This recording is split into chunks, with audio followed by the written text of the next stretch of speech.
Oh no. Serena made a very good point. I mean, some girls are forced to wear them, and we know that obviously, and but that unfortunately cannot be the basis of a totally outright ban.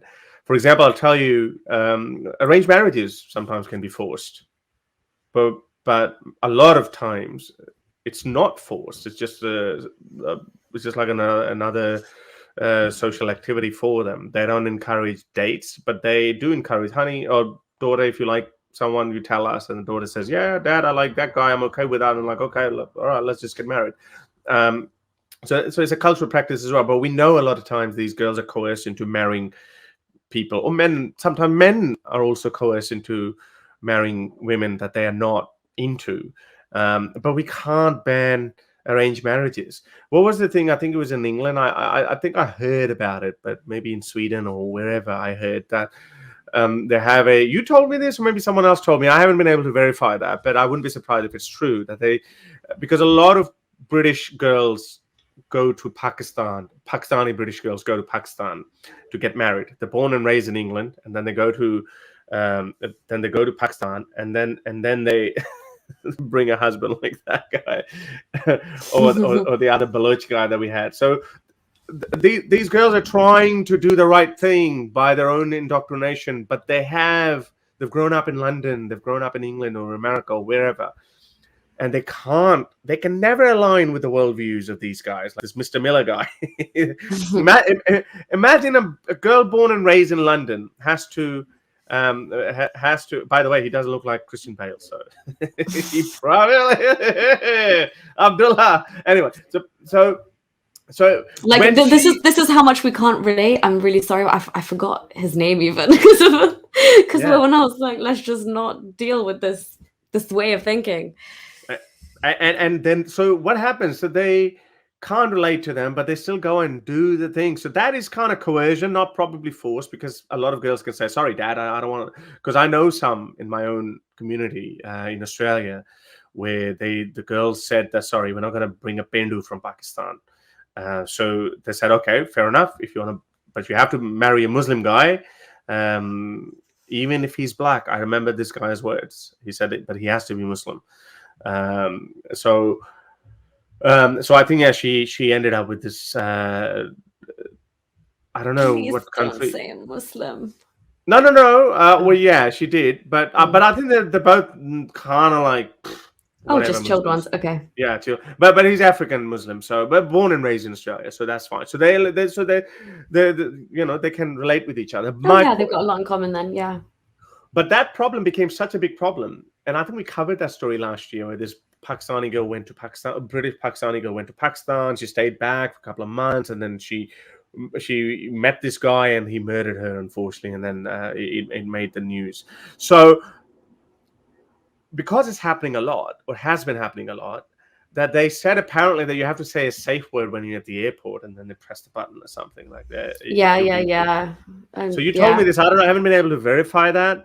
But my point is, you can't ban, because this happens, you can't ban Pakistani parents taking their daughters to Pakistan. You can't ban that just because some of these things happen.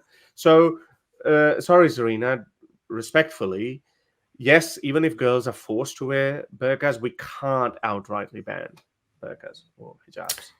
And if anyone, woman or girl, is watching and you are at the risk of being taken to, on the pretense of a holiday, or whoever uncle, long lost, distant uncle or relative you're going to visit or check on someone's health, if you are in a situation where you think like forced marriage can be on you, and you are in an airport in a Western country, but specifically if you're in the UK, put a spoon in your underwear. That will set off the security alarm, and that's your last point of call before you board the plane. But beyond that, if it's not got to that point, go to the police and they will try and get you a solicitor to get a forced marriage protection order, and you will not be allowed out of the country. The court will hang on to your passport. So please do save yourselves from those situations if it's happening.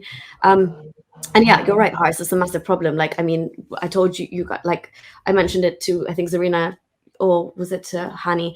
I was stopped myself at Heathrow, just going back to visit my parents, and I didn't look like I was, distressed or anything like that. But just by virtue of my skin color, my age, my ethnicity, they thought I could very much be at risk of that. So I actually had to convince them that I was going on a leisurely trip back to the UAE to see my family, and I was okay. But that's how much these officers on the daily must see it. And now I understand why they say it, because so these girls, if the young 16, 17 impressionable girls, obviously can't go against their father. Who knows what kind of power dynamics they've had. Even at the airport, they just father's holding the passport. You could be threatened all the way to the airport. Do you know what I mean? Even like under duress, like without it being overt, the subtle, what you've been told at home, like you flinch at the airport and I will double your punishment if you even make it alive to when we land. Like the psychological havoc they wreak as well is crazy. It's one of those things we can't imagine. A lot of people ask, why do these women stay in these abusive relationships? And now after Johnny Depp, I'm asking, why do these men? But anyway, we can't imagine that until you actually put yourself in their shoes. So this is where it comes from, because when the alarm is going to go off because of the spoon, that's all you have to do. It's going to go off. So they're going to pull you away. Your dad and mom are not going to be in sight. So then you can say, I'm so scared. I don't want to be around my dad. And then they would not let you. Then they would not let you see or they would not let your parents see you. And they'll say, sorry, get out. We're taking this girl in custody. Yeah, because then they will assess you and speak to you with your mind, and they will also, even if you don't trust them entirely or you're still scared, they will peel back those layers and understand the duress or the undue influence that you were under by your family, if that's the case. The other option is to make an excuse to go to the toilet, but go to a disabled toilet and pull the emergency red thing that dangles. That's a bit too much. No, that's another option. That's literally the two options that they tell you here. If you've got to the point where you're at the airport, go to the toilet, pull the red string, or spoon in your underwear for sure. They never told me that. I think you're okay. No one's going to force you to marry a Bashir from Sargodha. If you like these videos and want to support me in my activism, then you can support me on Patreon or PayPal. Stay free, everyone.